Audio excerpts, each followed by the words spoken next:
Ya, halo selamat sore semuanya teman-teman. Yang sudah hadir di sini mungkin boleh di-make sure suara saya jelas ya. Kalau jelas mungkin bisa pakai emoticon di bawah, pakai jempol atau say yes gitu di kolom chat. Suara saya udah jelas. Boleh dibalas dong di kolom chat kalau suara saya udah jelas. Nanti teman-teman bisa. Oke. Terima kasih teman-teman yang udah udah share ke kami tentang suaranya udah jelas atau belum. Soalnya kalau misalnya belum jelas gitu kita akan perbaiki seperti itu. Jadi nanti pas misalnya saya menjelaskan something, boleh ditangkap sama teman-teman semua dengan baik ya. Lalu mungkin di awal saya mau bridging dulu, mau nyapa-nyapa nih seluruh teman-teman yang udah hadir.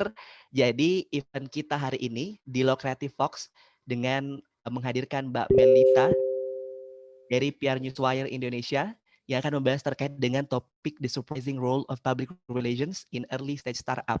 Jadi event ini sebenarnya kita tujukan agar teman-teman yang memiliki background public relations mungkin atau tertarik dengan dunia komunikasi dan juga dengan topik bisnis ini sangat cocok sekali karena public relations dengan topik hari ini lebih membahas tentang aktivitas dari PR sendiri yang dapat meningkatkan dari pertumbuhan sebuah bisnis seperti itu. Jadi akan dikupas langsung oleh Mbak Melita Andini Paramita. Jadi teman-teman juga yang mau nanya langsung boleh untuk bertanya kepada Mbak Melita di akhir sesi nanti. Dan untuk teman-teman semua, kenapa kita hadirkan event pada hari ini? Karena kita pengen tuh anak-anak komunikasi Makassar itu lebih paham tentang bagaimana aktivitas PR yang baik, lalu untuk PR untuk bisnis itu sebenarnya kayak gimana sih gitu akan dikupas banyak hari ini oleh Mbak Melita Andini Paramita dari PR Newswire Indonesia. Jadi untuk teman-teman juga jangan lupa untuk melakukan rename pada akun Dilo masing-masing, nama Zoom-nya, agar kami mudah mengidentifikasi kehadiran teman-teman untuk akses sertifikatnya juga di website Dilo. Lalu jangan lupa untuk mengisi link survei ya, karena link survei itu menjadi penentu kami memberikan checklist kehadiran pada website agar teman-teman bisa mengakses sertifikatnya langsung seperti itu. Jadi jangan lupa juga untuk melakukan rename pada akun Zoom masing-masing dengan format yakni nama lengkap dari teman-teman semua disusul dengan asal Dilonya seperti itu. Lalu untuk teman-teman yang sudah hadir di sini yang mungkin udah pada banyak nih udah sekitar 40-an yang hadir, kita langsung aja ke sapa nih ke Mbak Melita Andini Paramita yang udah hadir di tengah-tengah kita pada sore hari ini. Selamat sore Mbak Sore. Melita. Halo, sore teman-teman. Yes. Uh, Mungkin Mbak Melita bisa diaktifin kameranya supaya Oh teman-teman ya ya ya ya ya. langsung Oke oke. lihat gitu tentang pemaparan materinya. Oke. Oke, sip. Jadi kalau di Makassar nih Mbak Melita perlu saya jelaskan sedikit untuk PR sendiri di Makassar itu bisa dikatakan orang tuh masih belum ngeh gitu ternyata PR role-nya besar ya untuk bisnis gitu-gitu. Hmm. Jadi kita menghadirkan kelas ini agar teman-teman juga mungkin bisa sedikit lebih paham bagaimana sebenarnya peran PR yang menurut saya cukup penting ya dalam sebuah bisnis gitu. Dan mungkin untuk lebih lengkapnya langsung saja saya berikan kepada Mbak Melita Andini Paramita dari PR Newswire Indonesia. Silakan Mbak Melita. Terima kasih. Aku izin share screen ya, Ya, tapi boleh. boleh di mungkin co-host gitu supaya saya bisa. Yes, saya setting cost-nya dulu Kak. Oke. Sip. Mungkin boleh sedikit dijelaskan dulu sambil saya setting itunya Kak. Udah kelihatan ya teman-teman? Ya, gimana teman-teman yang lain udah hadir? Kalau udah muncul nih PPT-nya boleh kasih icon jempol ya. Iya, oke. Katanya udah kelihatan, Kak. Siap. Silakan.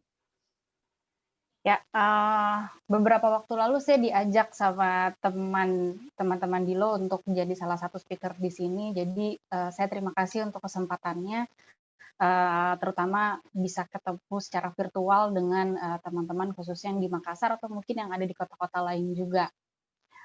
Saya Melita dari PR Newswire. Mungkin banyak yang belum tahu PR Newswire itu apa dan lain sebagainya. Nanti saya akan memperkenalkan sedikit. Topik hari ini cukup menarik karena biasanya kata surprising itu tidak ada di dalam sebuah tema.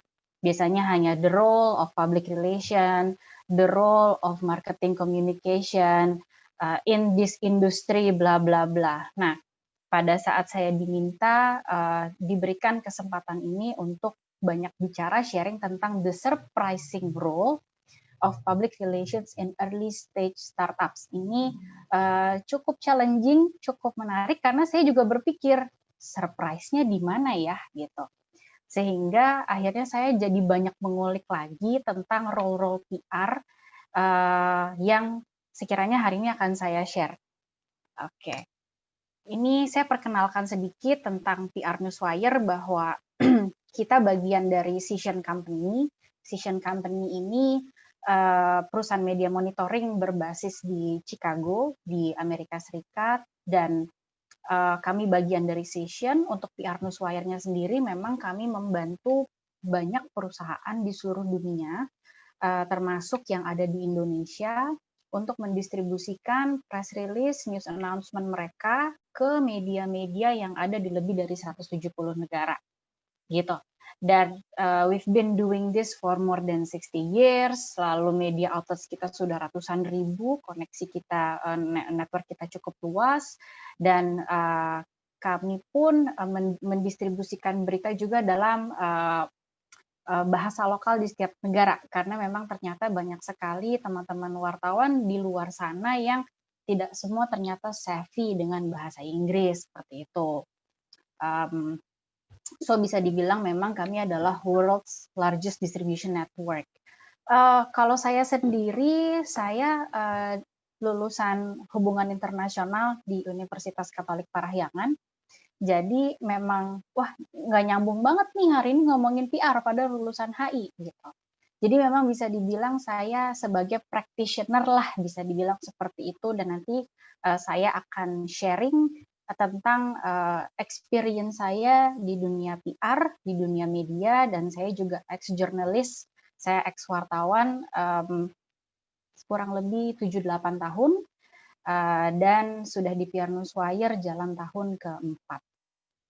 Oke, ini adalah companies yang kami sudah bisa bilang klien-klien dari PR Newswire, sebenarnya untuk memperlihatkan kepada teman-teman bahwa ternyata semua perusahaan dari berbagai industri itu ternyata butuh PR.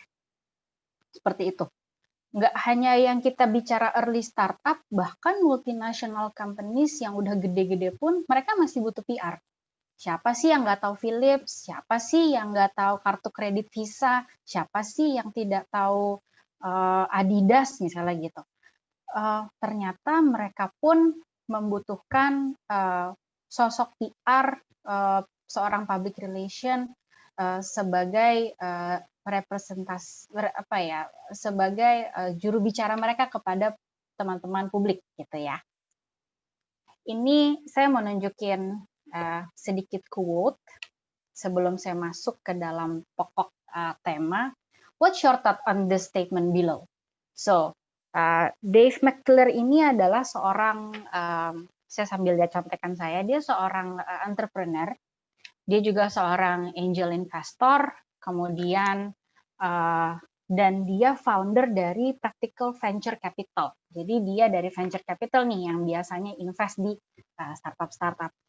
Dia sendiri bilang gini, pro tip for startups, focus on customer reaction to your product, less on investor or press reaction to your page, because TechCrunch don't pay the rent. Ini cukup lucu, ini Twitter udah lama banget, 2012, tapi rasanya masih relate dengan situasi sekarang. So for many startups, public relation biasanya tingkat kesuksesannya itu hanya dinilai dari seberapa banyak media pickup yang kita dapat. Padahal sebenarnya PR itu tidak selalu berkaitan dengan berita gue udah di pick up siapa ya? Berita gue udah di pick up siapa ya? Udah di pick up kompas.com belum? Udah di pick up detik belum? Lalu kalau tidak di pick up mereka, lalu jadinya nggak sukses. Jadi sebenarnya bukan itu. PR by definition, ini saya mengambil 3 definisi yang saya harap sih bisa mewakili PR secara general. Is an act of spreading awareness on behalf of a company, product, brand, or individual. Dari Kristen Tischhauser, dia seorang managing partner dari TalkTech. Spreading words untuk membangun, mendevelop brand awareness, gitu ya. Itulah salah satu definisi dari public relation. Kemudian dari Public Relations Society of America pun bilang, it's a strategic communication process that builds mutually beneficial. Jadi sebenarnya mau nunjukin kalau PR itu tidak satu arah, PR itu sebenarnya dua arah, mutual. Bahkan mutualnya beneficial. Jadi ada benefit, ada manfaat yang dirasakan di antara startup dan target marketnya, misalnya gitu, atau stakeholdernya, atau investornya gitu. Lalu definisi ketiga dari The Princeton Review, at its core, public relations is about cultivating, mengolah, influencing, engaging, and maintaining a relationship with the key stakeholders to contribute to the way an organization is perceived. Jadi dari tiga definisi ini sebenarnya bisa terlihat bahwa tidak ada satupun bahkan di sini yang bilang it's about how much media pickups that you gain from a press release that you distribute. Nggak ada itu gitu. Jadi memang saya pengen invite teman-teman praktisi komunikasi juga mungkin yang atau bahkan yang sekarang hadir ada founder-founder early startups yang mulai pengen tahu tentang public relation itu sebenarnya seperti apa. Ada 4 poin yang saya highlight di sini. Kenapa sih startup itu butuh PR, should do PR, harus melakukan PR. Yang pertama, the reasons why is helping you to identify the central so what of your brand to build your core story.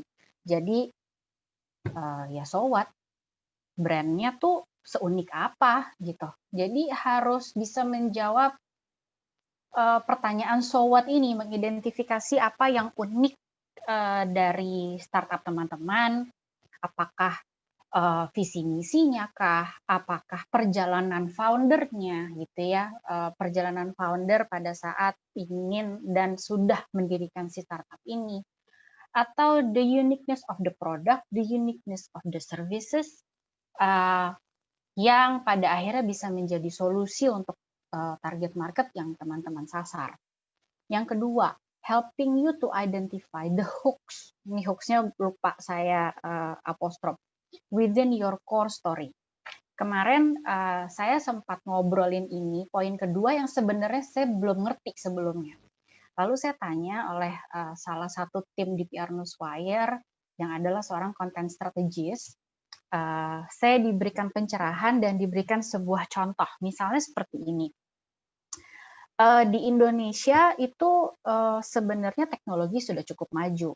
Tapi kenapa sih di beberapa daerah atau bahkan nggak usah ngomongin beberapa, masih banyak sekali teman-teman dari kita-kita ini yang sulit mendapatkan akses internet misalnya gitu. Lalu startup datang sebagai solusi dari target market yang ada di wilayah-wilayah ini. Lalu taunya gimana Mel kalau mereka itu butuh banget? Cara taunya gimana? Seberapa besar kemungkinan demand yang ada di sana untuk solusi internet misalnya gitu? Ya memang salah satu tugas dari teman-teman PR adalah bekerja sama dengan tim lain yang ada di dalam perusahaan teman-teman untuk mencari tahu, mungkin dengan communication audit, mungkin dengan membuat riset, membuat analisis gitu ya, sehingga nanti punya data yang memang sudah mewakili dari problem yang ada di wilayah tersebut dan teman-teman datang sebagai solusi gitu. Jadi mungkin tadinya target marketnya seluruh Indonesia kelas menengah atas misalnya gitu.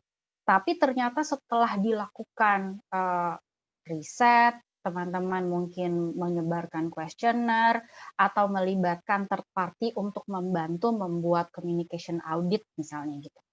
Nah, kita jadi semakin tahu sebenarnya yang betul-betul mereka butuhkan apa gitu. Dan teman-teman datang sebagai solusi. Yang ketiga, opening the door to investment and new connections gitu. Mungkin yang sudah mulai terpikir untuk mencari investor, menyebarkan berita, membuat membuat konten atau cerita yang konsisten, kemudian dikomunikasikan keluar, servisnya sudah matang, sudah settled up, produknya sudah matang dan siap untuk mencari investor. Please do spreading words tentang the uniqueness, the so what, and the hooks gitu ya of your startups, sehingga menarik investor untuk tertarik berinvestasi di startup teman-teman. Juga new connection, jadi menyebarkan berita pun atau melakukan PR pun itu semata-mata bukan hanya mendapatkan investor aja, tapi it's about maintaining the communication dengan publik gitu. So you have new connections. Yang keempat, write on your behalf without bias. Namanya juga public relation, namanya juga membangun relasi. Ya, caranya dengan berkomunikasi, dengan menyebarkan pesan gitu ya, pesan yang mewakili brand teman-teman, produk dan service teman-teman. Without bias, jadi memang harus sudah tahu betul-betul brandingnya teman-teman seperti apa gitu, sehingga pesan yang keluar tidak ada multi asumsi. Bicara growth and development,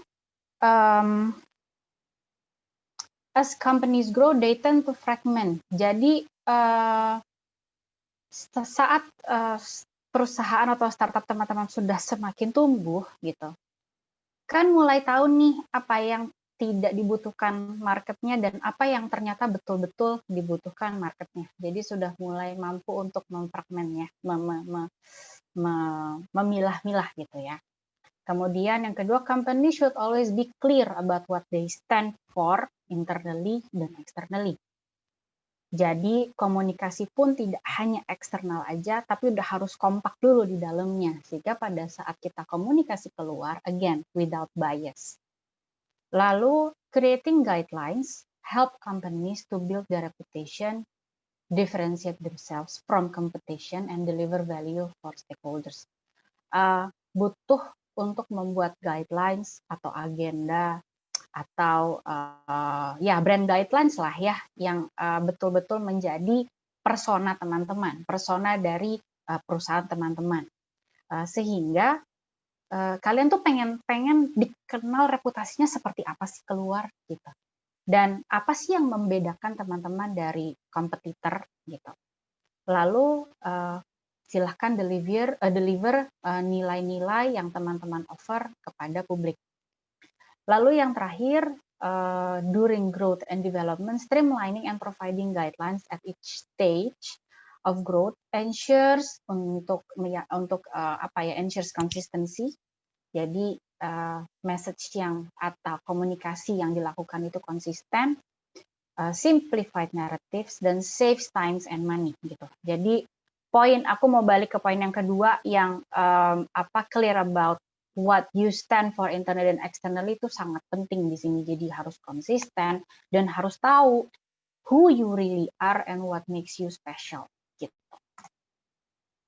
Oke, sebelum masuk ke earned media nih kalau saya tidak salah ya, mungkin banyak sekali setiap saya tanya klien gitu ya, saya ketemu klien, saya ketemu teman-teman sekeliling saya gitu ya, mereka nggak ada yang tahu tentang earned media. Tahunya yang lain, tahunya ya paid media seperti iklan gitu ya. Sebenarnya bentuk media itu ada 3. Jadi ada paid, kemudian ada own, dan yang terakhir ada si earned media ini. Nah, si paid ini sudah tahu bentuknya iklan. Jadi teman-teman beriklan di media cetak, kemudian mungkin sekarang sudah mulai digital ads, lalu yang berhubungan dengan placement, advertisement gitu ya. So it's paid media. Own itu adalah media yang kalian miliki, seperti sosial media kalian sendiri. Misalnya website, lalu sosial media bisa Twitter, Instagram, LinkedIn gitu, Pinterest, apapun yang memang Facebook yang memang media ini account ini kalian bangun untuk sebagai tools mengkomunikasikan brand kalian keluar. So it's own media. Yang ketiga adalah earn media. Oke. Earn media itu apa sih? Dia adalah media exposure that comes without payment. Dibilang without banget mungkin enggak ya, tapi minimum sekali gitu. Jadi misalnya media pickups atau news mention, misalnya customer review, lalu konten teman-teman di repost, di reshare sama followers teman-teman. Lalu ada interaksi di sosial media teman-teman, misalnya komen gitu ya. Kemudian rekomendasi, itu saya catat juga ya, friends recommendation. Misalnya teman-teman membeli baju secara online di sebuah kanal e-commerce, kemudian kalian puas gitu karena servisnya bagus, produknya cepat sampai, lalu adminnya responsif, lalu teman-teman merekomendasikan kepada your inner circle. Itu bisa dibilang sebagai earn media dan without payment gitu. Jadi nggak perlu bayar iklan, it's a word of mouth gitu ya, shared by ourselves, kita sendiri yang membagi itu.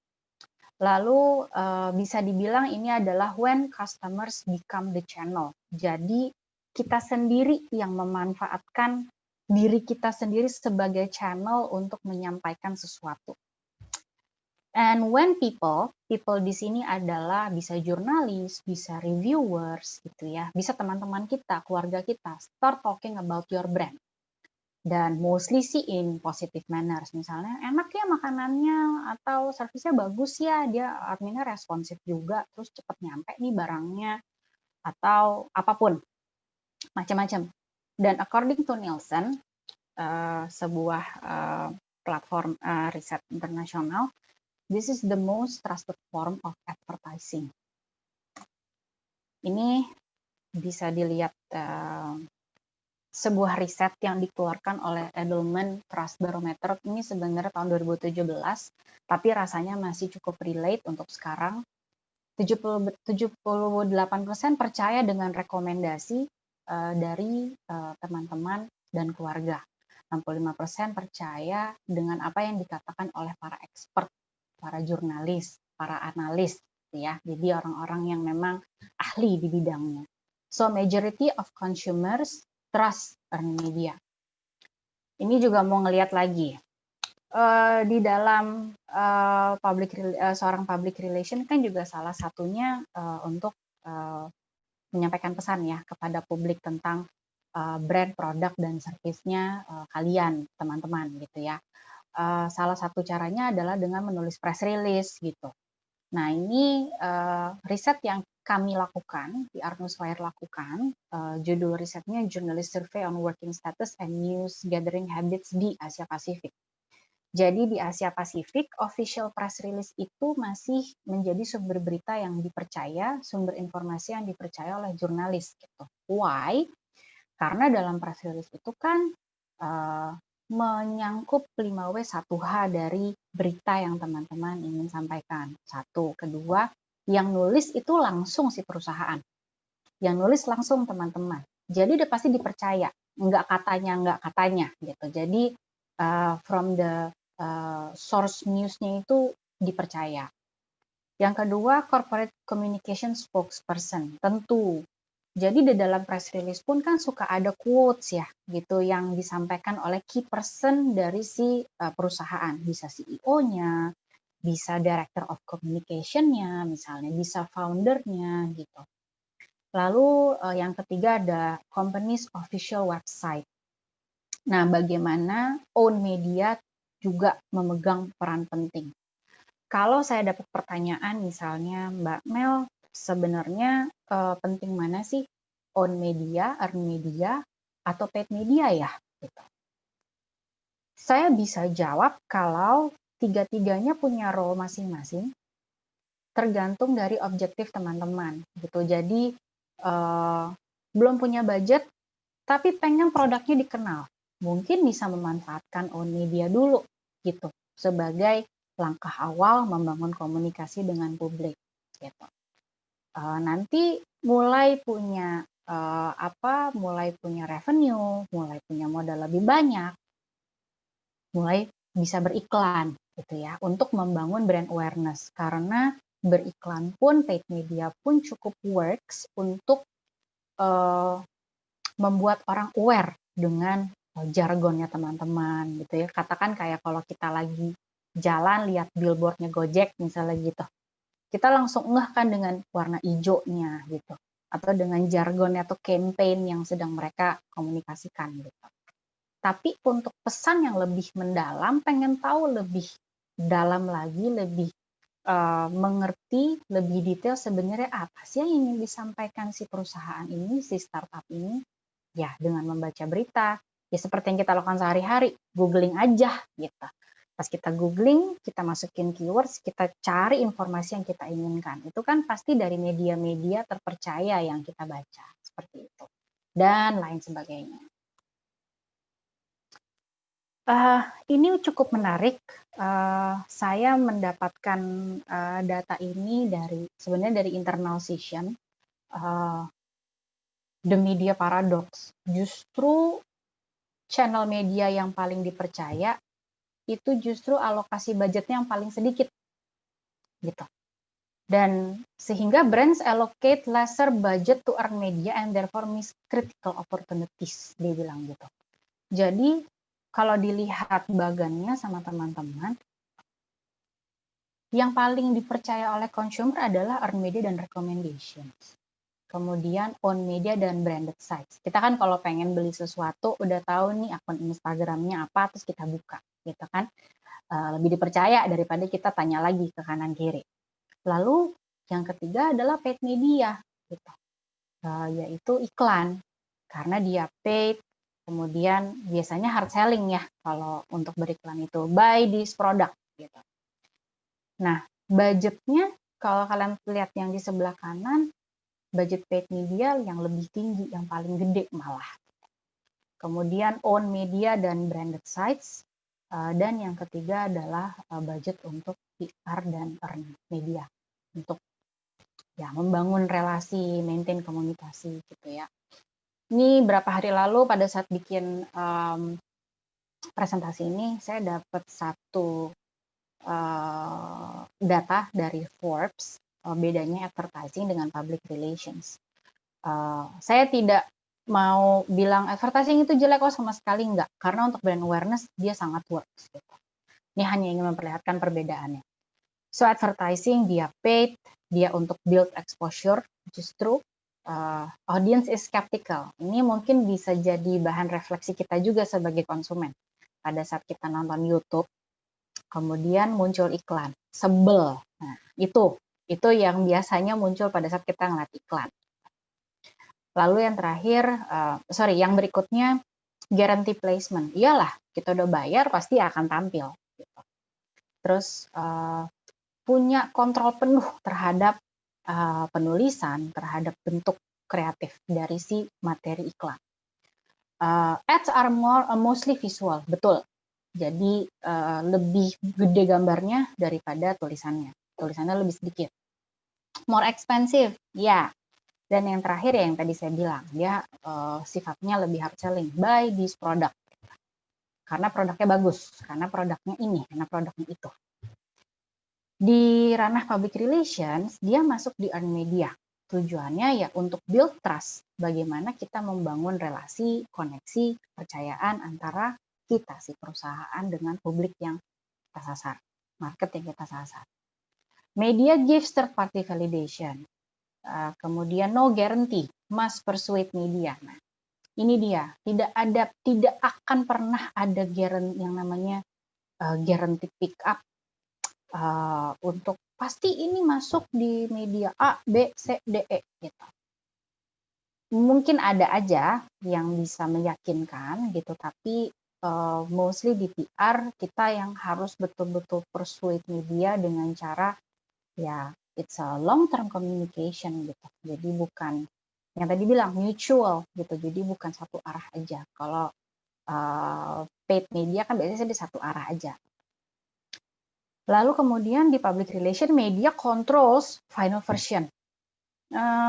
Kita nggak bisa mengontrol media itu harus menulis apa tentang kita. Nah, disinilah surprising role PR-nya gitu. Gimana caranya kita bisa betul-betul firm dengan business goal, dengan brand kita, service, dan produk yang kita punya, kita tahu uniqueness-nya, kita know what we want, sehingga pada saat kita sampaikan message itu, media nggak perlu dikontrol lagi sama kita. Mereka akan menceritakan apa yang positif dari service atau produk yang kita tawarkan. Lalu PR uses language gitu. Jadi ya karena ingin tahu informasi lebih detail, it's about two-way communications. Jadi ngobrol di dalam berita tuh seolah kita ada interaksi. Less expensive, jelas. Tetapi memang untuk PR itu dia tidak short term, dia long term gitu ya, dan it's less expensive. Dan jargonnya PR tuh this is important. Jadi memang kita di dalam PR itu berusaha mengkomunikasikan apa yang penting untuk diketahui publik tentang produk yang kita tawarkan, tentang startup yang kita bangun. Gitu. Saya dapat sebuah jargon, apa sih quote, how to gain earned media coverage. Kata Leo Burnett, seorang praktisi dan ekspertis di PR, beliau bilang make it simple, make it memorable, make it inviting to look at, make it fun to read. Aduh susah banget Mel. Itulah, saya tidak mau bilang susah, tapi memang role PR itu cukup penting, sangat penting malah, karena dia harus mengkomunikasikan sesuatu menjadi representatif dari si perusahaan dengan cara yang sederhana komunikasinya. Gimana caranya kita itu memorable di sekitar, di publik, di media, di teman-teman jurnalis gitu. Lalu make it inviting to look at dan make fun to read gitu. Jadi orang senang untuk lebih tahu tentang apa yang kita tawarkan. Ini saya nyaplok sedikit dari presentasinya PR Newswire, cuman ini cukup relate dengan tema hari ini. So, communication strategy through content planning and creation. Untuk bisa membuat berita atau menemukan news value dari apa yang teman-teman ingin sampaikan, butuh nih melakukan ini gitu. Discover, ya seorang PR atau bekerja sama dengan tim kontennya gitu ya, berkomunikasi untuk tahu dan punya better understanding tentang apa yang dibutuhkan untuk kebutuhan PR dan marketing. Lalu bikin analisa. Analyze your messaging needs and create story themes. Create the determine and approve content. Jadi, ini kayaknya tadi udah kebahas sebelumnya. Mungkin bikin sebuah analisa, bikin sebuah riset, supaya kita tahu apa yang ingin kita komunikasikan. Kita lebih firm gitu. Ini perusahaan maunya apa sih? Objektifnya apa sih? Goals-nya apa sih? Gitu. Lalu distribute beritanya bisa melalui 3 channel yang tadi saya informasikan. Kalau sudah punya budget yang lebih, bisa mulai brand awareness through paid media, beriklan, atau bisa coba untuk mulai distribute press release dengan bisa melibatkan third party atau network media yang teman-teman punya, atau yang terakhir kita belum punya modal finance yang banyak nih gitu, gimana ya, build your own media gitu. Nggak mungkin nggak ada yang baca lah, siapa yang visit sama web kita. Nah, itu dia kalau saya bisa kasih pesan untuk teman-teman praktisi PR, don't limit your belief gitu, keyakinan bahwa sebenarnya bisa jadi di luar sana ada yang ingin tahu tentang teman-teman gitu. So, start creating and sharing your news, tapi dengan catatan udah tahu dulu nih value, lalu punya brand guidelines-nya, sehingga gaya bahasanya juga kita sudah tentukan dari awal dan konsisten. Yang terakhir, monitor and retarget your content. Kita lihat reaksinya, responnya dari publik seperti apa. Cara lain bisa seperti ini, bikin konten kalender, editorial kalender, bikin agenda. Ini yang saya tunjukin sebenarnya 1 tahun, tapi bisa dibikin 3 bulan dulu atau 6 bulan dulu misalnya gitu.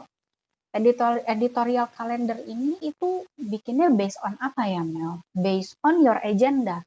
Pasti kan teman-teman di perusahaan udah punya planning setahun ke depan atau 6 bulan ke depan pengen apa?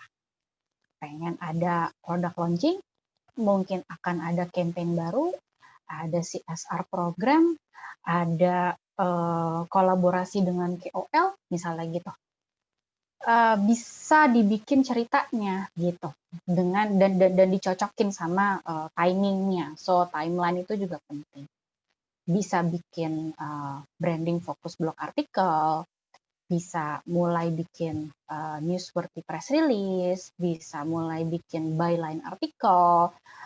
Byline artikel bisa tentang cerita tentang yang tadi saya bilang foundersnya, bisa cerita tentang ceritanya waktu mau bangun startup ini seperti apa gitu, challenges-nya, lalu value-value yang akhirnya kalian tangkap dari berproses itu, kemudian mungkin udah mulai punya produk, mau launch gitu ya dibikin beritanya, dicari news value-nya gitu. Banyak sekali teman-teman dan klien-klien saya suka bilang, kita ada agenda, tapi kita nggak percaya dan kita nggak yakin ini bisa jadi berita bagus, dia bilang gitu.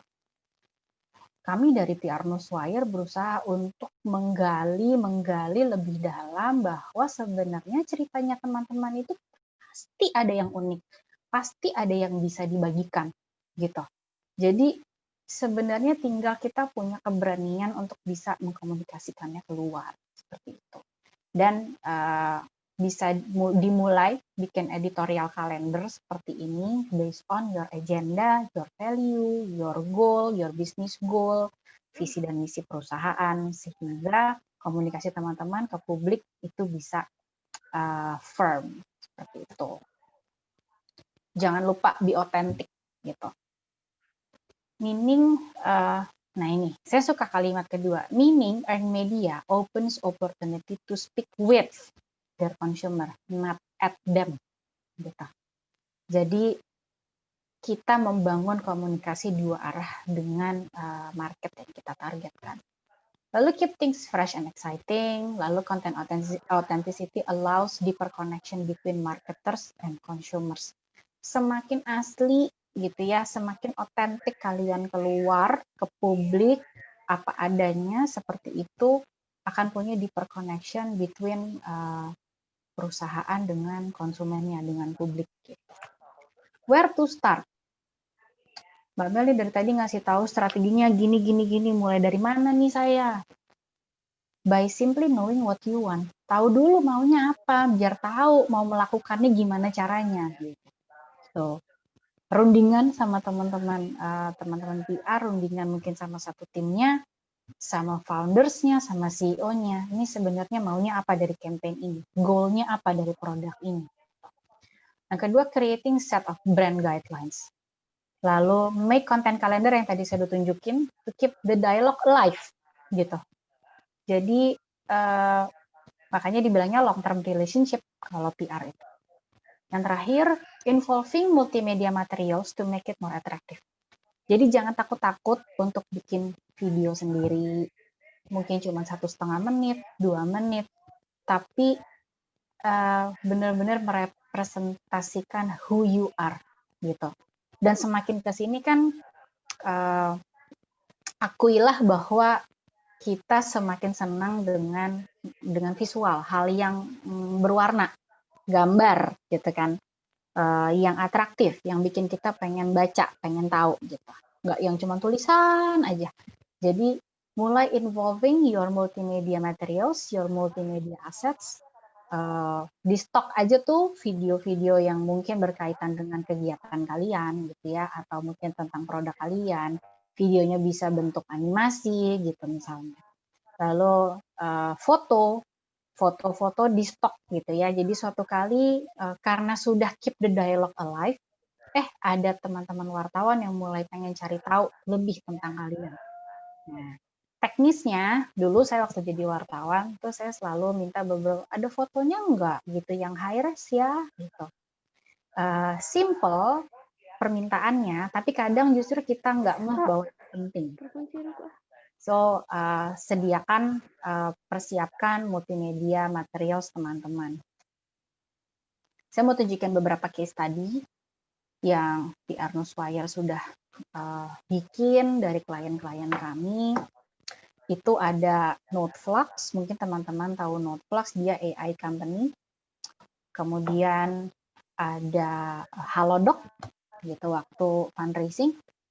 Jadi untuk Noteflux sendiri kami bantu untuk tahun lalu kami bikin eksklusif media gathering. Kemudian kita bantu dengan content service dan kita distribusikan berita ini ke Indonesia dan ke media-media di Amerika. Kok ke Indonesia dan ke US, Mel? Oh iya, karena mungkin mereka juga sudah tahu bahwa ada target marketnya di sana. Mereka sudah melakukan analisa, communication audit, dan mereka tahu marketnya ada banyak di sana. Entah konsumernya atau memang ada investor yang sedang disasar di sana, seperti itu. Kalau Halodoc, press release berkaitan dengan funding, lalu ini didistribusikan ke negara-negara di Asia Pasifik. Ada Julo, dia financial technology, ini rilisnya Juli yang lalu. Ini case studies lokal, jadi didistribusikannya ke Indonesia. Kami dari PR Newswire bantu untuk pitch berita ini.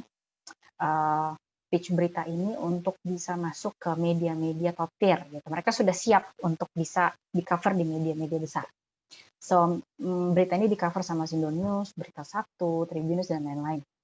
Dan juga karena mereka mendistribusikan beritanya ini dalam bahasa Inggris gitu ya, ternyata melalui network kami masuk juga nih di Yahoo Finance, di Market Insider, di Asia One, dan masih banyak lagi.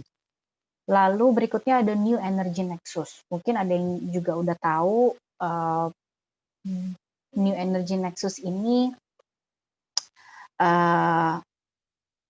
akselerator ya, suka bikin incubation dan acceleration program untuk startup yang di industri renewable energy. Ini juga sama, distribusinya ke Indonesia, kami bantu konten service-nya, juga kami bantu untuk pitch ke media-media top tier di Indonesia. Gitu.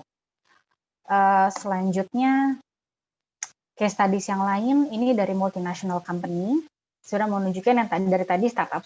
Nah, sekarang saya mau nunjukin multinational company, namanya Golden Agri. Kalau di Indonesia namanya Sinarmas Agri, ya.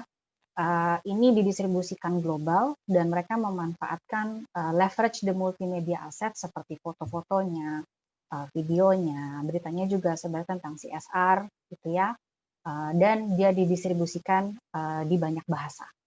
Gitu, karena kita pengen beritanya pun sampai ke media-media di luar dengan bahasa lokalnya wartawan di sana. Gitu.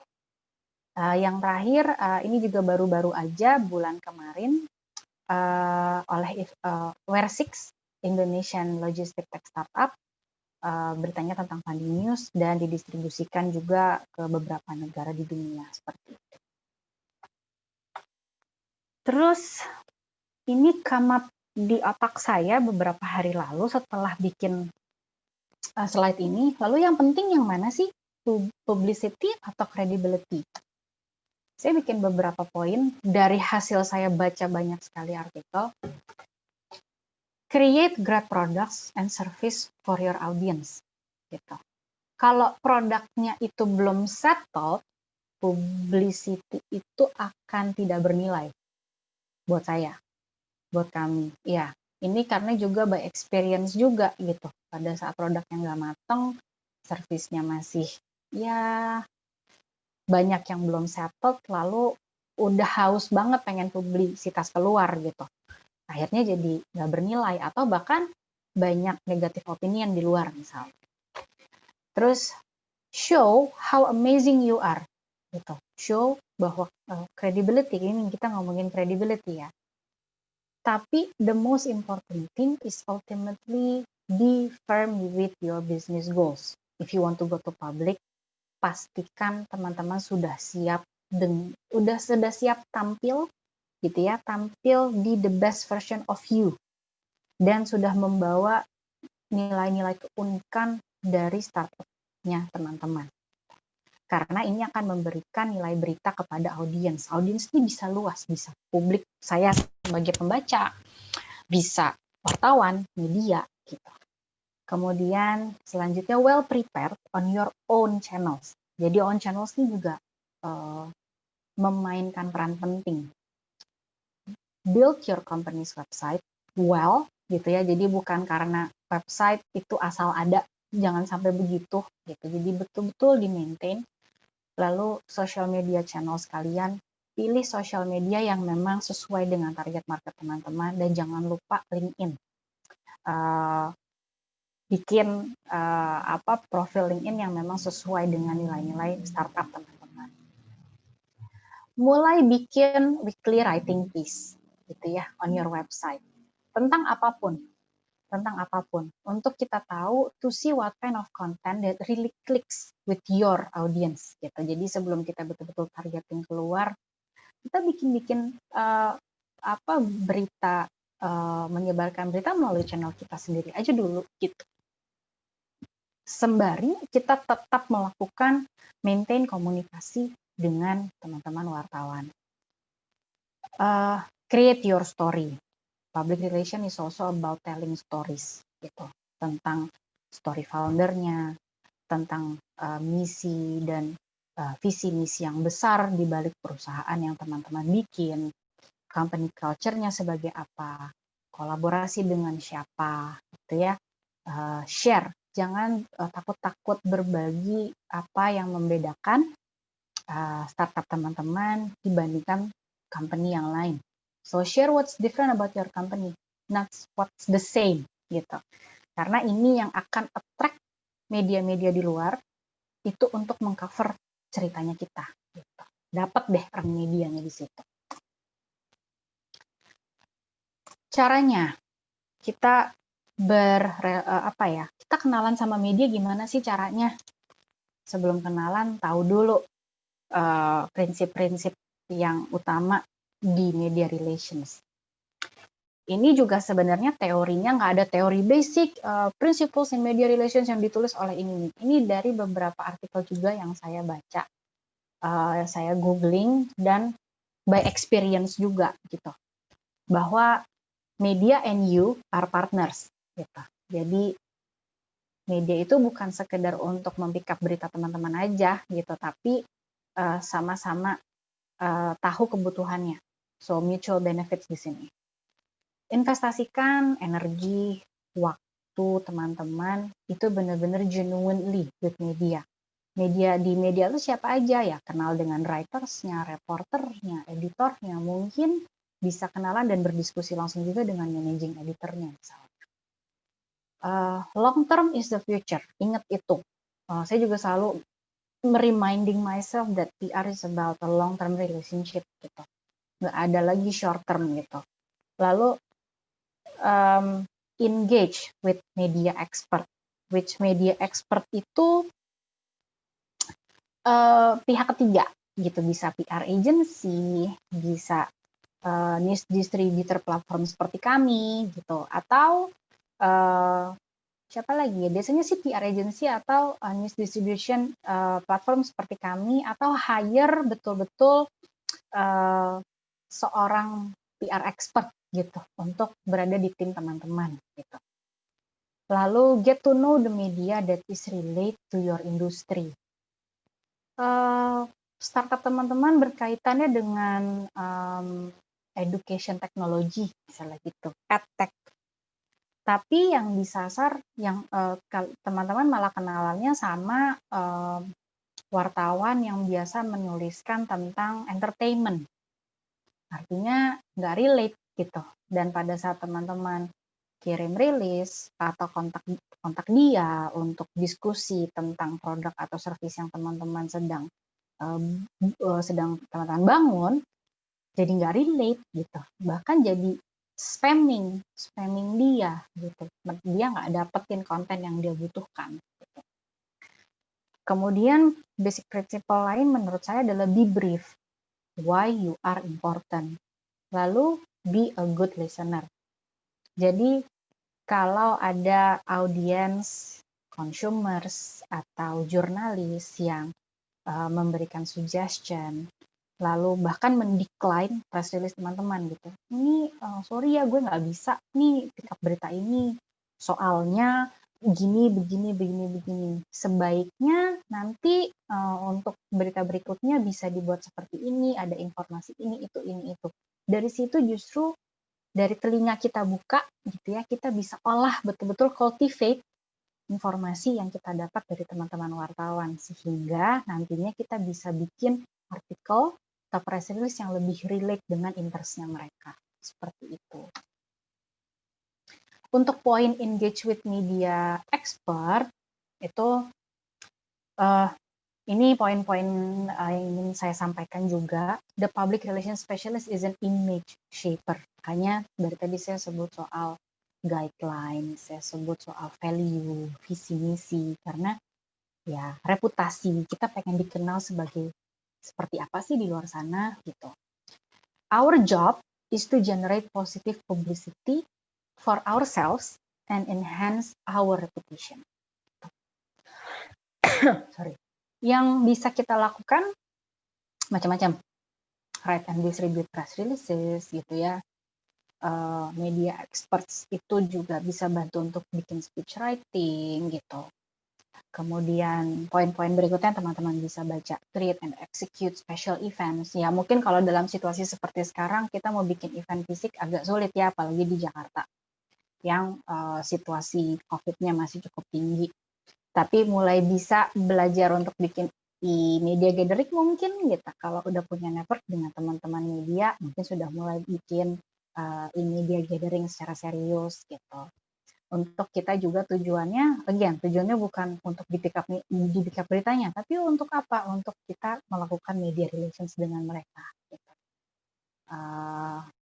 Conduct market research yang tadi saya bilang juga, mungkin bikin comms audit, analisis, gitu yang kita bisa tahu sebenarnya market mana sih yang tepat untuk produk atau service yang kita bikin seperti itu. Lalu kalau ada berita-berita krisis mengenai brand kita, nah seorang PR expert pun gimana caranya untuk bikin strategi agar si positive publicity itu tetap termaintain seperti itu. Kira-kira itu yang bisa saya sampaikan hari ini. Mohon maaf kalau ada kekurangan. Silakan kalau ada pertanyaan, semoga saya bisa jawab pertanyaannya dengan baik. Dikembalikan ke MC. Ya, oke. Teman-teman semua, mungkin saya mau make sure lagi suara saya udah jelas ya?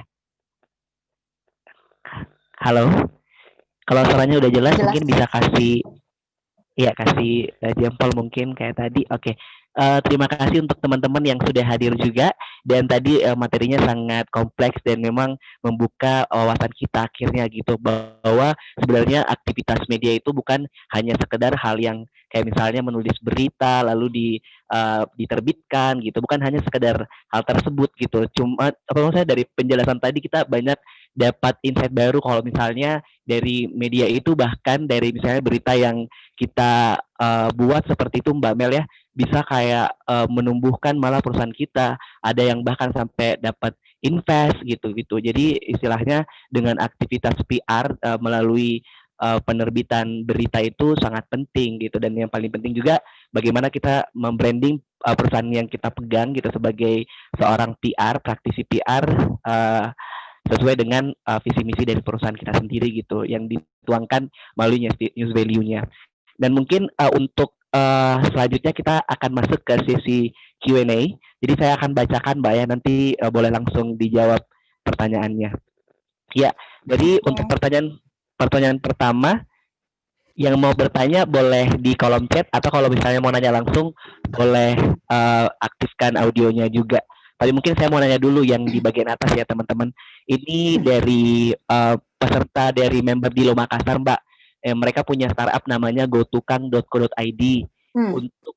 Untuk sesi Q&A nanti, kalau gunakan koordinator di tiap kota sebagai PR apa bisa? Atau misalnya mungkin maksudnya Mbak ya, apakah kalau misalnya kita mau ngerekrut PR harus setiap kota, atau cukup satu PR saja untuk satu instansi atau perusahaan? Silakan. Oke. Ini kita nanti pertanyaannya biar langsung aja ya, biar saya nggak lupa. Boleh, siap. Kalau menurutku sih, apapun mau hire di tiap kota atau tidak, sebenarnya dua-duanya ada baiknya ada enggaknya gitu. Kalau menurut saya sih, kalau memang again balik ke budget juga, harus memperhitungkan juga apakah budgetnya cukup untuk bisa meng-hire PR di setiap kota gitu ya. Karena kan memang di tiap kota di Indonesia kan, karena kita bicara konteks media deh gitu. Media outlets itu kan nggak cuma di Jakarta aja yang kita sekarang tahu gitu. Ada Detik, Kompas, Investor Daily yang gede-gede. Di setiap kota-kota lain di Indonesia pun itu ada media-media lokal yang mereka memang mewakili berita-berita di kotanya gitu ya. Kalau memang diperlukan untuk bisa engage dengan publik di sana yang betul-betul intens, bisa jadi meng-hire PR coordinator di tiap kota. Tetapi ada juga seperti apa ya, memang sudah meng-hire satu tim PR, misalnya satu tim ada 3 atau 4 orang yang misalkan berbasis di Makassar gitu ya, tetapi public relation-nya itu bisa dilakukan untuk ke seluruh Indonesia, kenapa tidak gitu. Apalagi di situasi sekarang ini, mulai dari Maret sampai sekarang kayaknya kita udah terlatih banget ya untuk melakukan segalanya secara virtual gitu. Dan teman-teman media pun as far as I know, mereka pun juga sudah cukup terbiasa dengan e-media gathering gitu ya, kemudian individual pitching gitu. Jadi sebenarnya masih banyak yang bisa dilakukan tanpa harus meng-hire banyak PR coordinator di tiap kota. Kalau menurut pengalaman gitu, dengan meng-hire PR di tiap kota itu jadi seperti apa ya, satu kendala geografis gitu ya, karena jauh, misalnya meng-hire PR coordinator di Jakarta, padahal basisnya di Makassar. Kendala geografis. Kedua, banyak otaknya, banyak telinganya, banyak mulutnya. Artinya jadi banyak sekali diskusi yang berlangsung di situ gitu. Usahakan kalau memang mau hire PR di tiap kota, jangan sampai jadi bias nantinya message-nya ke audiens yang ada di tiap kota ini gitu. Tapi kalau saya sih menyarankan kenapa nggak bikin tim PR yang memang matang gitu ya, yang basisnya di headquarter gitu ya, headquarter di Makassar, mungkin ada 3 atau 4 orang, sehingga diskusinya pun bisa lebih dekat gitu ya, dan betul-betul mengulik agenda gitu ya, agenda untuk 6 bulan ke depan, 1 tahun ke depan, dan bisa dikomunikasikan kemanapun gitu. Semoga menjawab. Oke, mungkin kita tanyakan kembali ke teman-teman GoTukang, apakah udah oke atau ada tanggapan. Kalau nanti ada tanggapan boleh di kolom chat juga ya. Atau nanti kalau misalnya langsung mau memberikan feedback boleh juga. Gimana? Mungkin kita tunggu aja feedbacknya sambil kita bacakan ke pertanyaan selanjutnya nih. Selanjutnya dari Medan. Jadi di stage apa perlu PR untuk startup? Apakah di stage awal di market validation atau validasi ide sudah harus punya PR, sedangkan produk masih perlu pengembangan dan cenderung punya kekurangan, kayak gitu Mbak. Jadi bisnisnya ini masih dalam tahap validasi ide gitu. Cuman dia bertanya apakah di tahap itu sudah perlu PR kah atau bagaimana? Silakan Mbak Mel. Oke. Mungkin, oke, mungkin, kalau masih dalam tahap validasi ini kan itu masih di awal sekali ya gitu. Saran saya sih, pada saat mau mengkomunikasikan keluar gitu ya, atau, mulai melakukan PR itu kalau paling tidak sudah 75-80% settled gitu mungkin, jadi tinggal pematangannya aja, tinggal sisa 20%-nya aja gitu. Di tahap itu mungkin udah bisa mulai mengkomunikasikan, melakukan PR melalui own channels gitu, own media, melalui sosial medianya, mulai dari building your own website gitu ya, mulai membangun cerita di situ, telling story gitu.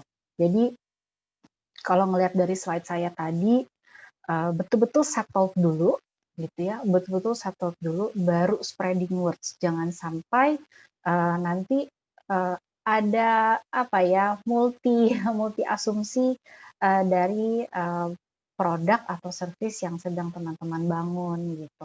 Tapi sebenarnya kalau untuk membangun relasi dengan media, dengan publik gitu ya, sebenarnya udah bisa dilakukan di balik panggung saya bilangnya gitu. Jadi mulai kenalan aja dengan teman-teman media, lalu melihat dari perspektif mereka, eee, bisnisnya, kira-kira di industri apa, lalu bisa juga melihat dari sudut pandang media itu seperti apa, sehingga itu juga menjadi bahan kita pada saat kita membangun servis, mendesain produk yang mau kita tawarkan.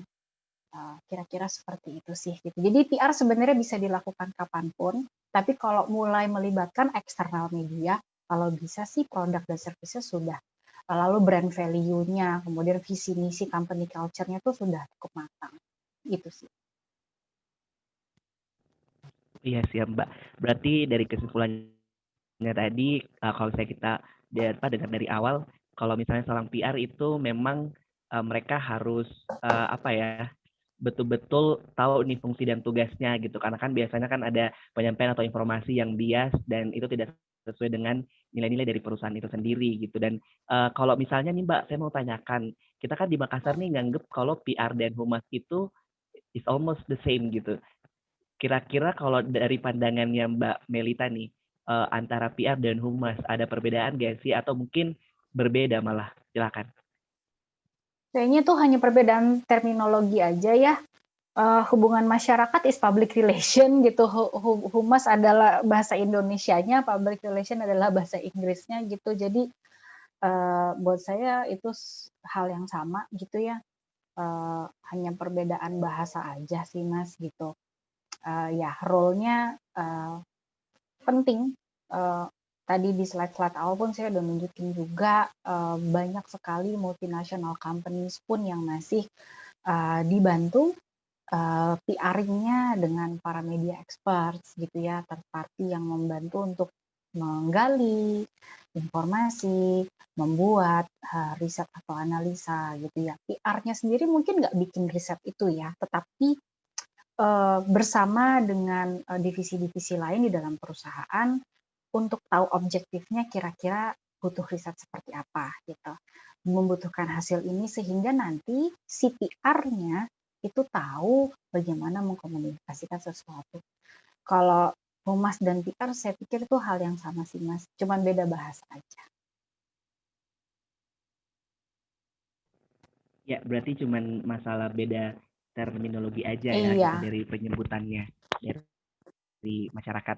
Cuman Mbak, kalau misalnya nih, saya kan kebetulan juga kuliahnya kemarin komunikasi, Hmm. terus sempet tuh kayak curhat-curhat sama teman-teman dan kayak saling diskusi mengenai profesi PR. Kalau misalnya ya, yang terjadi di Makassar itu humas tuh lebih yang ke government Hmm. government activity gitu loh. Kalau misalnya kita kerja di pemerintahan, sedangkan PR nih lebih kepada yang startup atau kayak misalnya apa namanya agensi-agensi tertentu gitu-gitu. Cuman tuh kalau di Makassar PR itu dijadikan sebagai orang marketing juga kadang gitu. Jadi sebenarnya agak sedikit apa namanya agak sedikit bingung juga nih biasa mahasiswa mahasiswa kalau harus menerima pekerjaan PR gitu untuk di Makassar ya karena biasa aktivitas yang mereka lakukan itu juga aktivitas marketing kayak gitu. Gimana sih Mbak? Mungkin Mbak Melita bisa kasih pencerahan nih mungkin para para founder yang hadir di sini ke depannya tuh kalau misalnya ngambil PR ya udah ngambil PR, nggak usah yang kayak PR ya udah langsung dijadiin sebagai marketing juga kayak gitu. Itu seperti apa Mbak kalau pandangannya Mbak Melita? Iya, kayaknya mungkin bukan hanya terjadi di Makassar ya, banyak sekali kita kalau lihat detail PR and marketing gitu ya, sales and marketing gitu. Lalu corporate communication and PR gitu. Jadi kayaknya terminologi ini memang saya nggak mau bilang sebagai problem, tapi memang kita harus betul paham dulu PR itu role-nya apa, marketing itu role-nya apa, sales itu role-nya apa gitu, sehingga yang melakukan role itu pun akhirnya jadi jelas gitu. Kalau saya kurang paham sebenarnya untuk marketing itu betul-betul job description-nya dia itu seperti apa in teori gitu, tapi yang saya pahami sih cukup berbeda dari PR gitu. Jadi kalau bisa ya PR dan marketing terpisah gitu. Tapi pengalaman juga dari klien-klien kami di Bali ya, banyak sekali dari travel industry, terminologi dalam dunia hospitality pun itu kalau PR itu disebutnya tuh suka banyak sekali cluster marketing communication. Salah satu pekerjaannya dan role-nya adalah public relation. Ada juga PR yang memang juga diminta untuk government relation di dalamnya gitu. Ada juga yang seperti itu. Jadi sepertinya memang sudah harus punya guideline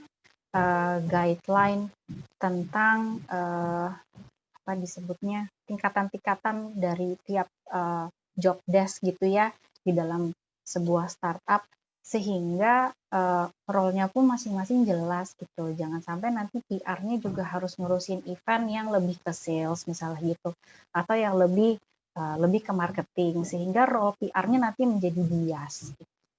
Saran saya sih seperti itu gitu, Mas.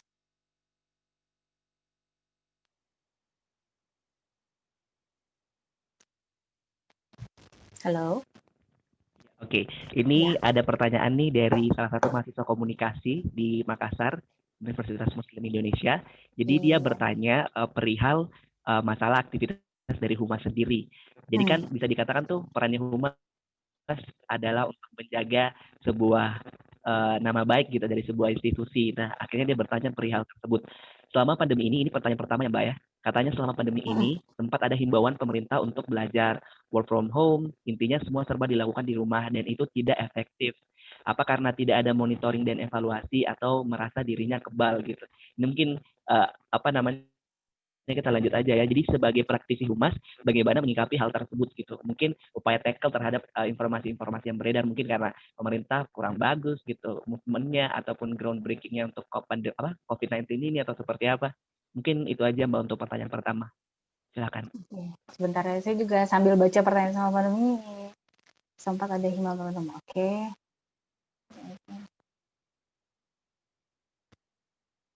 Oke, ini semoga jawabannya sesuai ya.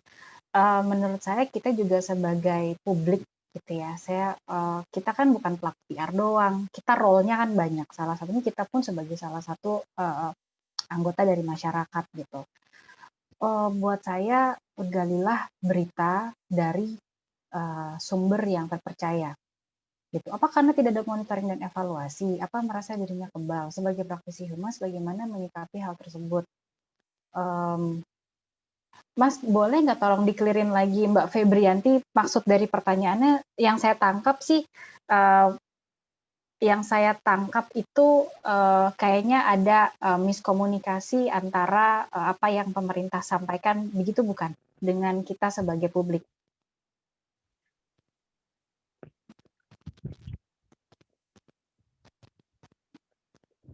Halo?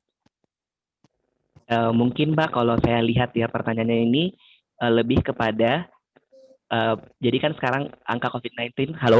Iya. Halo? Ya, saya dengar, Mas. Halo? Jelas? Ya, jelas saya dengar. Halo? Halo, Mas. Halo? Oke. Jadi kalau dari maksudnya Mbak Feby ini, yes, Iya. iya, iya.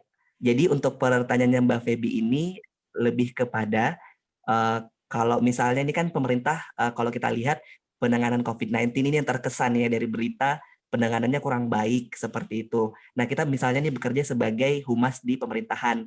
Apa upaya yang kita lakukan untuk men-tackle informasi Oh, tersebut? Karena kan sudah menyangkut apa namanya? Sudah menyangkut nama baik dari pemerintahan. Kira-kira upayanya PR nih bagaimana? Apakah kita membuat informasi untuk apa namanya? Melakukan klarifikasi kah atau gimana gitu? Silakan. oke. Ini berarti lebih ke dalam suasana krisis gitu ya. Kalau menurut saya sih sebagai masyarakat gitu berharap bahwa dari pemerintah itu betul-betul punya transparansi. Yang kedua, berdasarkan data. Jadi kalaupun kita mau membuat klarifikasi gitu bahwa sebenarnya kita dari misalnya gitu ya, saya sebagai pelaku pemerintah gitu, saya ingin menekankan kepada masyarakat bahwa actually we have done many things and we have done many good things kepada masyarakat dan kok kayaknya kesannya kita nggak dilihat gitu. Kayaknya kita kesannya tidak memberikan informasi secara jelas gitu. Buat saya kalau mau bikin klarifikasi, buatlah klarifikasi dengan data, didukung dengan data gitu. Bisa jadi data yang institusi ini punya, institusi ini miliki.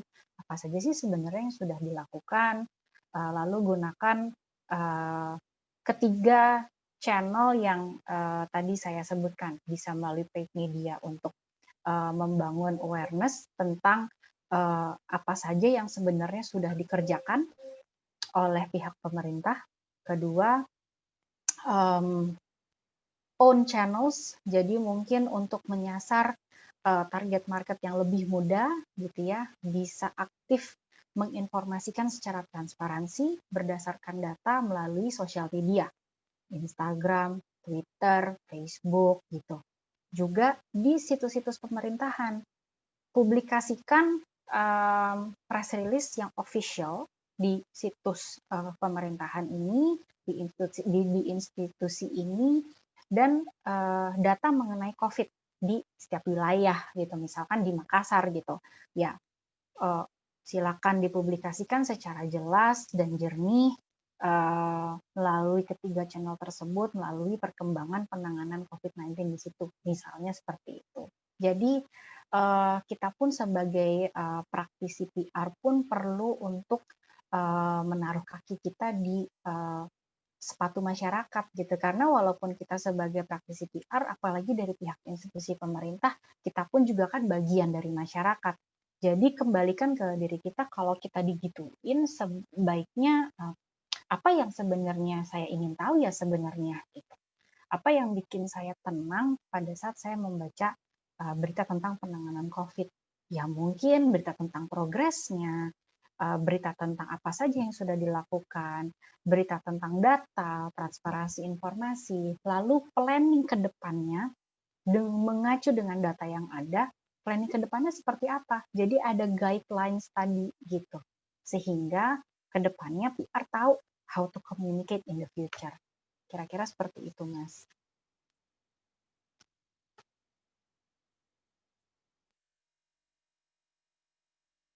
Kan, Mbak. Halo? Iya, oke Mbak. Untuk Tadi teman-teman yang tadi saya sudah masih stay sampai jelas, sekarang, kita mau saya informasikan. Jadi, kalau misalnya nanti akan ada pengisian link. Udah halo? jelas, Mbak. Oke. Agak sedikit delay mungkin ya. Iya. Jadi untuk teman-teman yang stay sampai sekarang, kita mau infokan bahwa nanti di akhir sesi ini nanti akan dikirimkan di kolom chat link survei. Jadi link survei ini adalah melihat evaluasi event kami dari Dilo Makassar, dan juga bisa kalian request materi-materi apa saja yang kalian mau dihadirkan gitu di event Dilo, sehingga kami bisa untuk memprovide dan menghadirkan pemateri yang expert di bidang tersebut seperti itu. Nah, ini saya bacakan kembali ya Mbak ya. Mungkin agak sedikit delay, tapi saya akan bacakan. Ini dari Dion Jun Amrullah. Ilmu Komunikasi Universitas Muhammadiyah Makassar. Pertanyaannya, mungkinkah public relations membangun loyalitas pelanggan? Jadi lebih kepada customer trust. Gimana pendapatnya Mbak Mel perihal ini, Mbak? Silakan. Iya, again, salah satu role PR adalah untuk membangun relasi dengan target audiensnya dalam waktu yang lama ya, pengennya long term gitu. Jadi tentu bisa membangun loyalitas konsumen gitu, tapi memang bukan kayak membalikan tangan aja gitu. Kita hanya memberitakan 1-2 kali tentang apa yang kita lakukan, lalu kita langsung bisa meng-guide consumer dan terus sama kita gitu, untuk pakai produk kita, untuk pakai service kita. Jadi memang PR dengan role yang dengan apa ya, dengan aktivitas yang tepat, strategi yang tepat, komunikasi yang tepat dan selaras dengan nilai-nilai brand, produk dan service yang teman-teman startup punya gitu. Saya rasa itu bisa membangun loyalitas konsumen terhadap perusahaan gitu, loyalitas konsumen terhadap produk yang dipakai gitu. Jadi maintaining your communication and delivering your message clearly dan secara konsisten, intinya sih kuncinya di situ, konsisten, ada agendanya, mungkin jedanya juga tidak terlalu jauh gitu ya, pada saat proses mengkomunikasikan pesan yang kita deliver gitu ya. Saya rasa by the time waktu berjalan loyalitas itu pun akan terbangun seperti itu. Jadi PR pun mungkin juga bekerja sama dengan mungkin punya social media spesialis di mana di startupnya, ada yang mungkin mengcater social media ini, mungkin dari PR-nya juga membangun dari segi media relation gitu ya, mungkin juga mendeliver message melalui website gitu, bekerja sama untuk bisa betul-betul menyampaikan pesan melalui banyak channel yang teman-teman punya, dimanfaatkan, dan saya sih yakin loyalitas itu akan terbangun during the day gitu. Jadi lakukan secara konsisten. Gitu Mas Adan.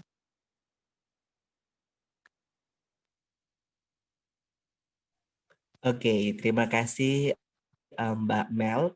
Tapi selain pertanyaan dari Febrianti kembali, tadi sebenarnya saya lupa sih terskip. Saya akan bacakan ulang, cuman saya akan menjelaskannya mungkin supaya lebih jelas gitu. Jadi bagaimana misalnya nih kita ngebuat berita yang berhubungan dengan berita instansi pemerintah. Dan saya kerja di Pemprov Sulsel. Saya membuat berita mengenai Pemprov Sulsel ini gitu. Tapi dari informasi yang saya buat ini melalui rilis yang saya bagikan di media, itu bertolak belakang dari data-data yang ada dan apa yang dipahami oleh masyarakat. Jika kayak seperti ini terjadi, kira-kira apa yang akan dilakukan oleh seorang PR, Mbak? Oke.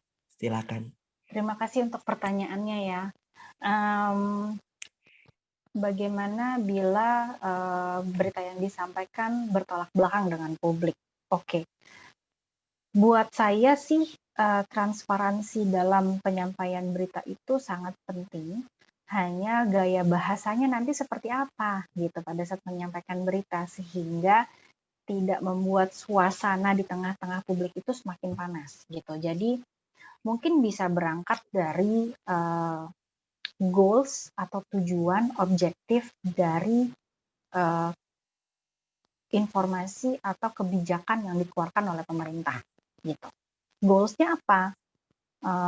Kita belajar dari, saya nggak mau terlalu panjang membahas ini, kita belajar dari bagaimana pemerintah akhir-akhir ini membagikan atau informasi yang beredar tentang Omnibus Law misalnya gitu. Banyak sekali asumsi yang bermunculan sampai menimbulkan demonstrasi besar-besaran di Jakarta atau juga di daerah-daerah lain, di kota-kota lain. Sebenarnya ada apa sih gitu kan? Ya kalau menurut saya upaya pencegahannya sih gitu ya, untuk entar-entarnya sudah dipublikasikan secara konsisten, transparansi, dan dengan bahasa yang bahasa yang memang tidak menimbulkan kontroversi dan betul-betul menerangkan tujuan dari kenapa kebijakan ini diambil gitu, sehingga walaupun bertolak belakang dengan keinginan publik misalnya gitu, tetapi ini akan memberikan keuntungan atau manfaat kepada masyarakat dalam jangka waktu panjang. Nah, jangka waktu panjangnya ini mungkin bisa dijelaskan lagi seperti apa, atau mungkin berhubungan dengan ekonomi misalnya gitu. Kita sudah melakukan sebuah riset, again ada data bahwa dengan melakukan kebijakan ini akan ada manfaat atau benefit yang bisa diraih oleh publik seperti ini, sehingga apa yang kira-kira bertentangan mungkin bisa sedikit atau bahkan banyak meredam masyarakat yang kontra dengan kebijakan tersebut gitu. Jadi again poinnya adalah transparansi, data gitu, selalu didukung dengan data dan konsisten seperti itu. Ya, lakukan dengan distribusikan beritanya dari channel-channel yang teman-teman punya tentu saja gitu. Jadi gaya bahasa ke media dan gaya bahasa saat kita bikin caption di Instagram kan pasti berbeda. Jadi sampaikan pesan yang sama tapi dengan gaya bahasa yang disesuaikan dengan setiap platform. Kira-kira jawabannya dari saya seperti itu. Terima kasih.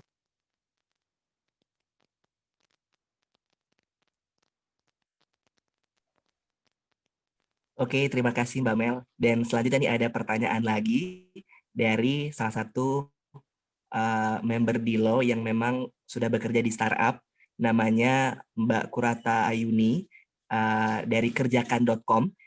Beliau bertanya, Mbak Mel, saat ini kan konten-konten yang mengandung storytelling lebih banyak disukai dibandingkan konten yang hard selling.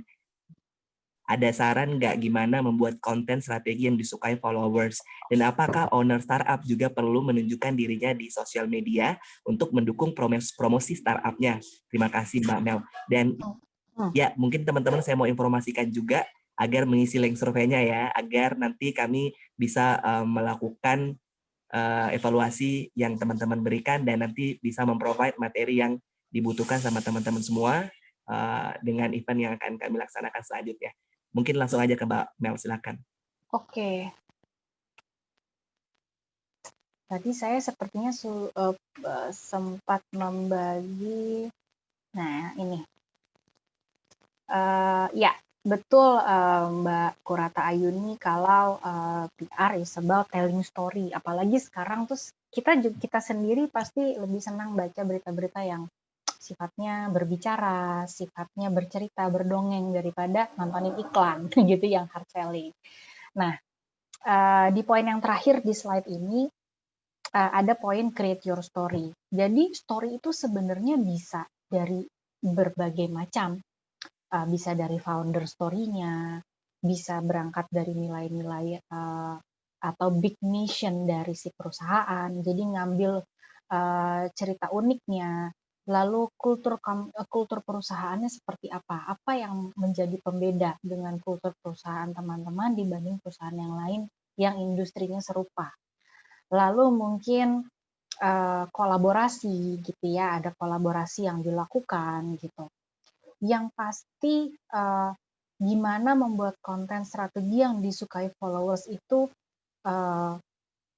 kita refleksikan ke diri kita pada saat kita sebagai pembaca, konten apa sih yang kita pengen tahu, kita pengen baca lebih detail gitu, apa sih yang bikin kita attract untuk ngeklik berita itu dan baca sampai habis.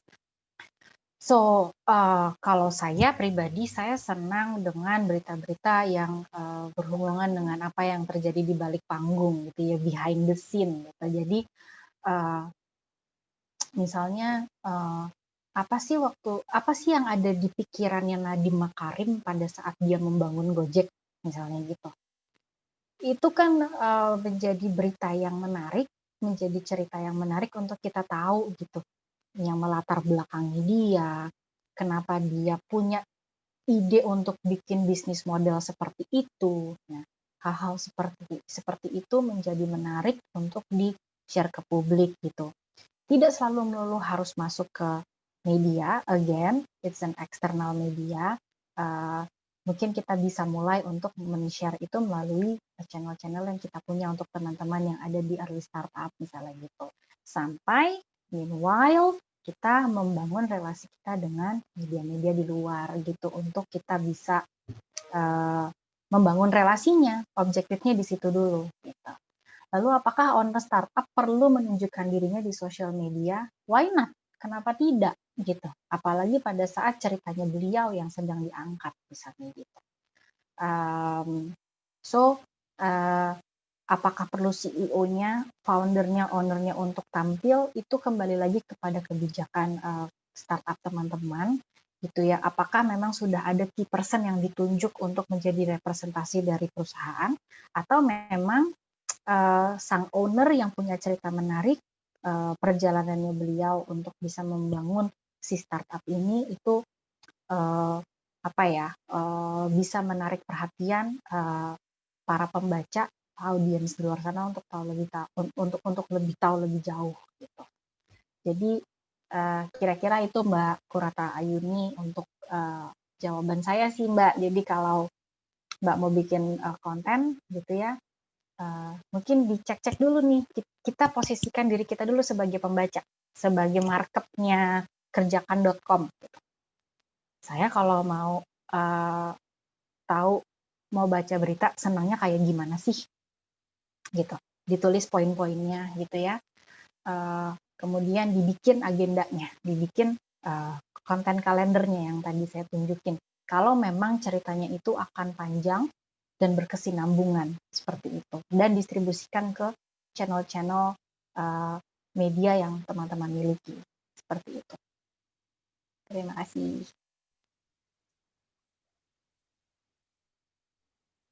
Ya, oke, langsung aja mungkin kita ke pertanyaan selanjutnya. Namun kalau misalnya dari Mbak Kurato Ayuni mau untuk memberikan feedback, boleh melalui chat Mbak ya. Atau kalau misalnya ada yang mau disampaikan lagi sebentar, kita akan kasih sesi untuk itu gitu. Setelah saya bacakan pertanyaan selanjutnya. Jadi ini dari Muhammad Amin di Makassar. Kak, sedikit nanya, apakah ada solusi untuk startup yang bisa dikatakan baru, yang belum bisa menggunakan tenaga PR? Apakah advertising cukup bekerja menurut kakak atau gimana? Silakan. Oke. Seperti yang saya sampaikan tentang paid media atau beriklan, itu cukup work untuk raising brand awareness. Jadi untuk branding, untuk kita ngeh bahwa oh ada produk A, oh ada service A, oh ada startup baru namanya ini. Itu mungkin lewat advertising cukup bekerja ya untuk menimbulkan ada kesadaran masyarakat bahwa ada untuk memperlihatkan eksistensi si startupnya Mas Muhammad Amin gitu ya. Tapi untuk maintaining komunikasi secara berkesinambungan gitu ya, mungkin kalau belum bisa menggunakan tenaga PR, Mas Muhammad Amin yang mulai belajar jadi PR mungkin gitu. Mulai belajar untuk menggali lebih jauh tentang role dari PR, mungkin ya bisa mulai belajar menulis, belajar menceritakan sesuatu melalui tulisan, kemudian mulai aktif membangun di sosial medianya Mas Muamin, startupnya gitu ya. Mungkin kalau bikin berita press release belum bisa atau bikin artikel belum bisa, bikin caption. Belajar menulis dari bikin caption Instagram atau posting di Twitter gitu, karena itu akan mengasah bagaimana kita mendeliver sebuah pesan gitu. Nanti by the time pada saat Mas Muhammad Amin sudah bisa meng-hire tenaga PR, Mas sebagai founder udah tahu oh PR itu sebenarnya seperti ini dan saya harus meng-hire orang atau practitioner PR seperti ini gitu. Mungkin kalau untuk advertising-nya itu bisa untuk lebih ke racing, may works for brand awareness, kira-kira begitu. Tapi untuk mutual communication, saya pikir PR yang akan lebih works melalui earned media tadi, seperti itu.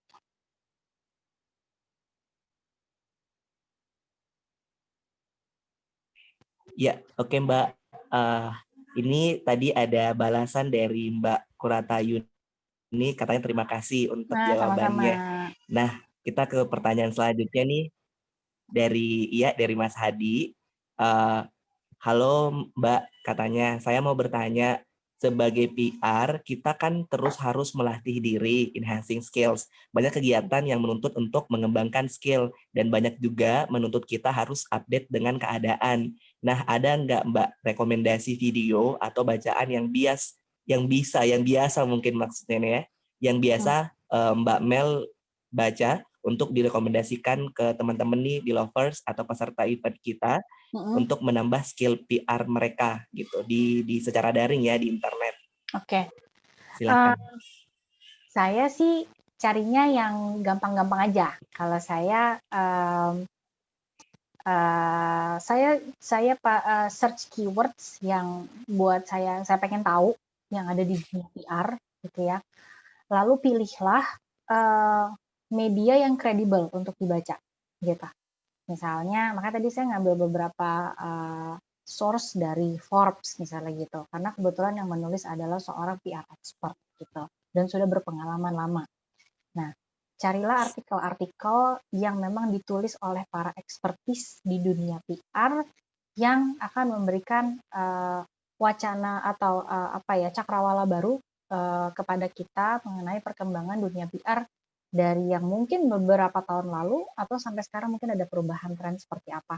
Jadi keep updating yourself through many things. Jadi kita sekarang sudah dipermudah dengan Google, dengan internet gitu ya. Silakan untuk search keywords tentang PR yang teman-teman pengen tahu, yang Mas Hadi pengen tahu, lalu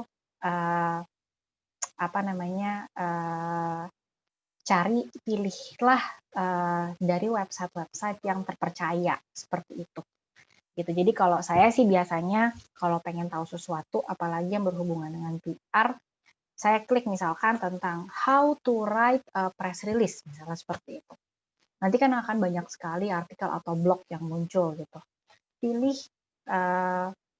buka dan baca secara menyeluruh dan dipraktekkan dari artikel-artikel ini yang dipilih itu yang memang penulisnya kredibel gitu. Biasanya kan kalau di media itu kan ditulis ya, misalkan Melita Andini PR practitioner dari PR Newswire, terus nulisnya tentang apa. Dan kelihatan kan karena dia adalah seorang practitioner, dia dipercaya gitu. Atau yang kayak saya ngambil di Forbes tadi gitu. Saya lupa cantumkan siapa ya kemarin, pokoknya dia menulis tentang sebenarnya PR itu ngapain sih gitu. Nah, artikel ini dicantumkan di Forbes dan dia menceritakan pengalaman dia dan seberapa besar role PR dalam sebuah perusahaan gitu. Nah, buat saya artikel-artikel seperti itu cukup kredibel karena yang nulis pun juga orang yang experience gitu, yang memang sudah berpengalaman dan expert di bidangnya seperti itu. Jadi keep reading, searching tentang hal apapun, mungkin yang berhubungan dengan PR. Mulai dengan yang simpel-simpel aja sih, Mas Hadi, seperti itu. Mungkin what is PR, what is public relation gitu. Mungkin sesimpel itu akan banyak sekali definisi yang keluar di Google Search. Atau sudah mulai mau menulis gitu. Menulis how to write an article, how to write a corporate article misalnya gitu. How to write a press release, how to deliver message, how to build content strategy misalnya gitu. Itu akan banyak sekali yang bisa dibaca di situ gitu, Mas Hadi.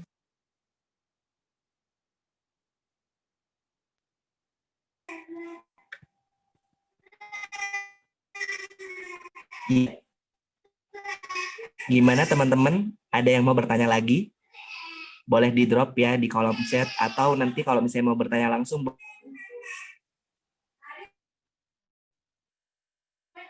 Oke, tidak ada lagi. Mungkin untuk mengakhiri sesi pada hari ini, kita mau ucapkan terima kasih dulu nih Mbak ke seluruh peserta yang sudah standby nih sampai sekarang. Ada sekitar hampir 50-an orang ya standby dari pukul setengah 4 kita tadi sampai sekarang. Terima kasih teman-teman semua di Lo se-Indonesia. Belum kita menutup statement dari Mbak Melita perihal event hari ini. Silakan Mbak. Ya. Halo? Iya, terima kasih banyak untuk teman-teman dari Dilo. Ya, moga-moga apa yang saya sampaikan ada manfaatnya untuk teman-teman semua. Moga-moga kita ketemu lagi di lain kesempatan, gitu aja. Nanti kalau ada pertanyaan-pertanyaan, silakan bisa bertanya. Mungkin nanti saya bisa share email saya ke Mas Sadan kali ya. Kalau ada teman-teman yang mau bertanya lagi, feel free. Saya terbuka. Nanti putus. Jadi terima kasih buat teman-teman yang sudah hadir. Apresiasi sebesar-besarnya buat seluruh member di Malaysia yang udah attended di event kita hari ini. Terima kasih juga buat Mbak Mel yang meluangkan waktunya dari sore tadi. Ini udah hampir menjelang malam ya kalau di Makassar. Terima kasih banyak Mel. Dan semoga teman-teman mungkin yang menarik untuk bagaimana sih sebenarnya impact-nya kalau kita nge-blast berita kita sampai ke platform internasional, mungkin bisa aja gitu melakukan konsultasi dengan teman-teman dari PR Soayang sendiri gitu kira-kira Mbak ya.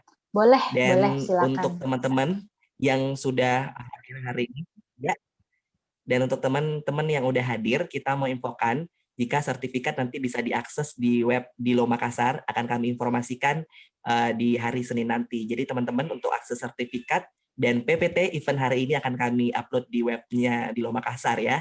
Dan juga untuk recording event hari ini akan kami kirimkan juga via email. Jadi pastikan kalian isi link surveinya, karena hanya isi link survei doang yang akan kami kirimkan recordingnya gitu. Jadi teman-teman, terima kasih banyak.